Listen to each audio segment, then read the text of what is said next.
Yo, what's up everybody? It is your boy Brandon and we got a fantastic shoot for you today. We are working with the one and only supermodel, the beautiful Sarah. And today we're going to be out on the pier. We're going to be using the 36-inch Glow Easy Lock softbox, and we're going to actually incorporate something a little different today. So my friends over at Aperture sent me again the HR672 LED light, and today I'm going to actually show you how to use an LED light as your rim light, or to create like a sunset type look when you don't have a sunset. Working with CTO gels outside is totally different than using the CTO gel inside of like a studio or something, because you're kind of creating the look that you want. You're kind of, brainstorming and just trying to create something different. And it's really good when you can put that gel on a hair or gel on the back of somebody's hair and create a really nice, soft, different type of look. Going back with the Sigma 10514 today. This thing has not came off of my camera since I bought it. It is that good. I believe this has to be the best portrait lens I have ever used. I think it's the best on the market right now. I wouldn't tell you anything different. After the video, I'm going to give you kind of like my input and my thoughts on the 105. I know a lot of people keep asking me about the 105 or the 135 and a lot of different things. So remember to comment, like, and subscribe, guys. After this video, I want you guys to push that like button, all right? Let's see how many likes we can really get this thing. It's gonna be an amazing shoot and I can't wait to share it with you, all right? Here we go.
Remember when love was all that mattered? I do. Remember how I used to make you love until it hurt. Now those memories feel like thorns on a bush, a rose I can no longer touch. You're just another scar placed on my heart, a sign that we are made to be apart.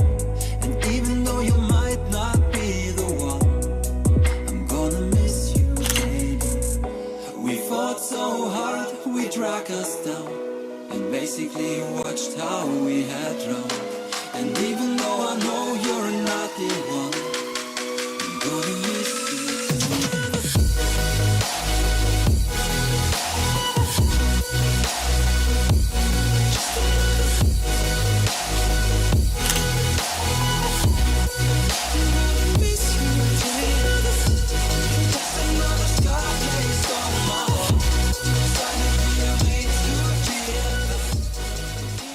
All right, guys, so I really hope you enjoyed the video. We had an amazing shoot. Sarah came through and just blew the roof off.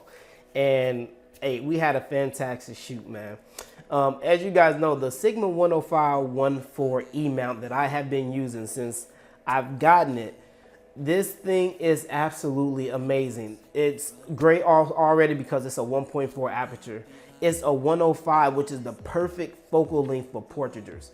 Now, having the 85 is not bad, but when I want to really compress the background even more and I really don't have to move that many steps, it's absolutely amazing.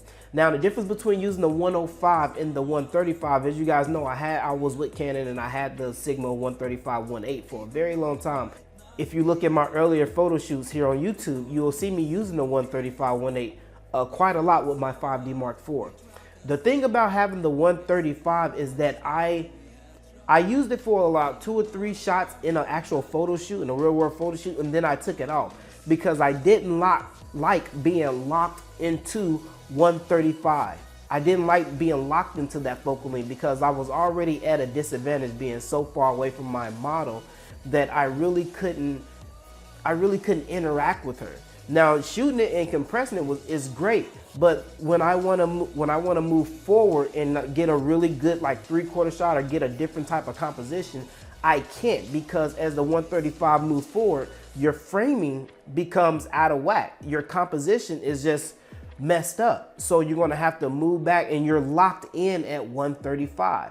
So you have to understand that when you're getting to 135. Now, moving back, doing full body shots or doing a 3/4 shot from that distance is great.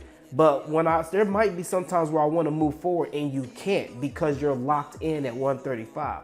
Now, being locked in at 105 is completely different because you're still at a good distance from your model, and then when you want to move forward and fix that framing, you can still get a really nice 3/4 shot, headshot, and a lot of different things you want to, and still be at a great distance.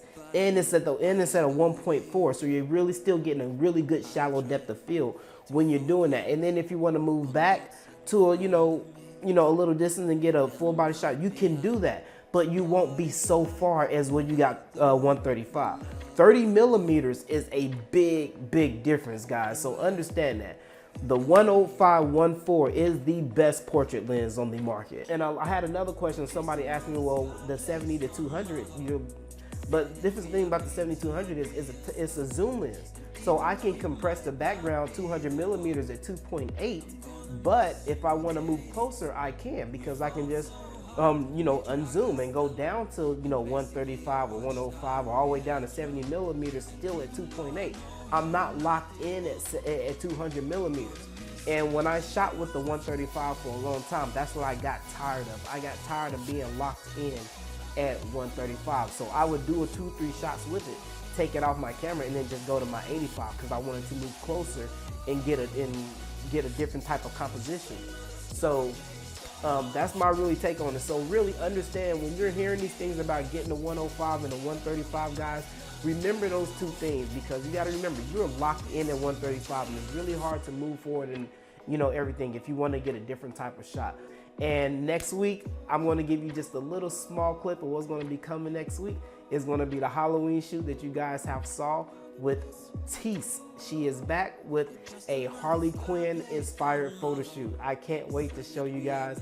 Big ups to my people at Ignola Smoke for sending us out the smoke to do this photo shoot. Guys, you do not want to miss next week, all right?